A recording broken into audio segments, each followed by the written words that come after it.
திமுக வேட்பாளர் நேர்காணலை நாளை மறுநாள் தொடங்க திட்டமிடப்பட்டிருக்கிறது. முக்கிய செய்தியாக பார்த்து வருகிறோம். விருப்ப மனு அளித்தவர்களிடம் முதலமைச்சர் ஸ்டாலின் நேர்காணலை நடத்த இருக்கிறார். மேலும் தகவலை செய்தியாளர் ரமேஷ் வழங்கிட கேட்கலாம். ரமேஷ், வணக்கம். முழு தகவலை சொல்லுங்க. திமுக சார்பில் சட்டமன்ற தேர்தலில் போட்டியிடும் வேட்பாளருக்கான நேர்காணலை நாளை மறுநாள் நடத்துவதற்கு திமுக திட்டமிட்டிருக்கிறாங்க. அண்ணா அறிவாலயம் கலைஞர் அரங்கில முதலமைச்சர் மு.க. ஸ்டாலின் முன்னிலையில வேட்பாளர் நேர்காணல் நடைபெற இருக்கிறது. நேர்காணல் நடைபெறக்கூடிய இடத்தை திமுக தலைவரும் முதலமைச்சருமான மு.க. ஸ்டாலின் சற்று முன் நேர்ல பார்வையிட்டார். நாளை மறுநாள், அதாவது செவ்வாய்க்கிழமை வேட்பாளர் நேர்காணல் நடைபெறும் அப்படிங்கிற தகவல் கிடைக்கப்பட்டிருக்கு.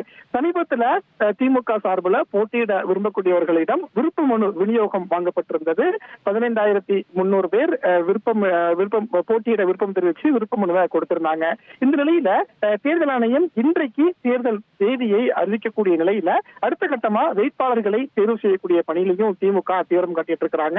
முதலமைச்சர் மு.க. ஸ்டாலின் தற்போது அண்ணா அறிவாலயம் வருகை புரிந்து திமுக நிர்வாகிகளோடு ஆலோசனை மேற்கொண்டு வருகிறார். இந்த ஆலோசனைக்கு பிறகு திமுகவின் வேட்பாளர் நேர்காணலுக்கான தேதி, தேர்தல் அறிக்கை வெளியிடுவதற்கான தேதி உள்ளிட்ட முக்கியமான அறிவிப்புகள் வெளியாகும் அப்படின்னு எதிர்பார்க்கப்படுகிறது.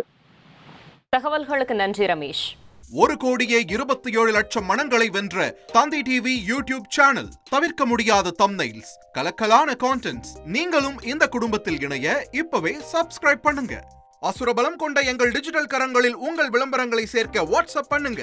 8939888838. Email advttv@dttv.in.